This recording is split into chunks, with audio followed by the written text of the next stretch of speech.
हिंदी केवल अभिव्यक्ति की भाषा नहीं है। हिंदी एक राष्ट्र, एक सभ्यता, एक संस्कृत है।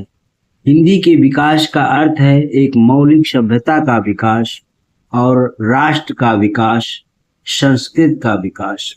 राष्ट्रभाषा, राजभाषा, संपर्क भाषा और जनभाषा के सोपानों को पार कर विश्व भाषा बनने की ओर हमारी हिंदी अग्रसर है। राजा शिव प्रसाद सितारे हिंद का जन्म काशी में सन 1823 ईस्वी में हुआ था और काशी में ही 23 मई 1895 को उनका स्वर्गवास हो गया।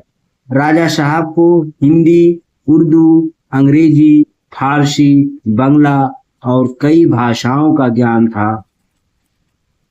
जीविकोपार्जन की दृष्टि से उन्होंने सर्वप्रथम राजस्थान के भरतपुर दरबार का अनुभव लिया। उसके बाद अंग्रेजी सरकार की नौकरी में आ गए।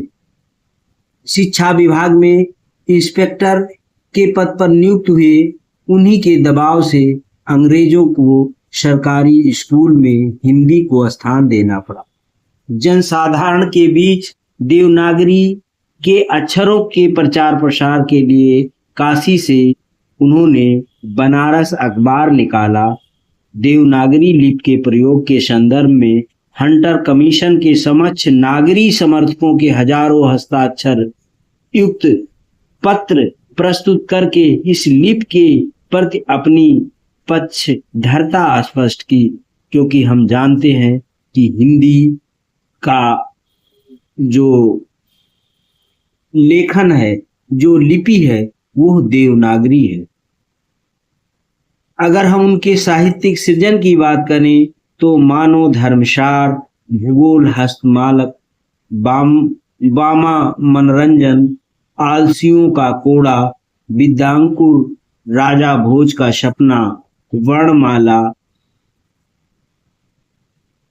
पूर्तिहास, तिमिर नाशक, सिखों का उदय और अस्त, गुटका, हिंदी व्याकरण, बालबोध, अंग्रेजी अक्षरों के सीखने के उपाय, बच्चों का इनाम, लड़कों की कहानी, वीर सिंह का वृतांत, कबीर टीका, गीत गोविंदा दर्श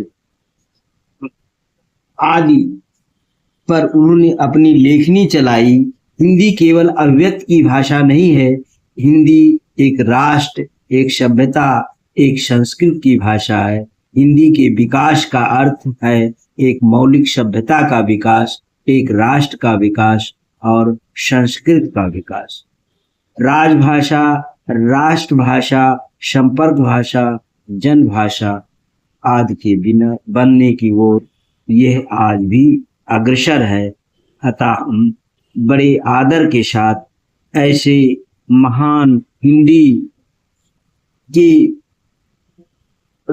निर्माता को नमन करते हैं, हिंदी के ऐसे महान विभूत को नमन करते हैं जिन्होंने राष्ट्रभाषा हिंदी में अपना महत्वपूर्ण योगदान किया।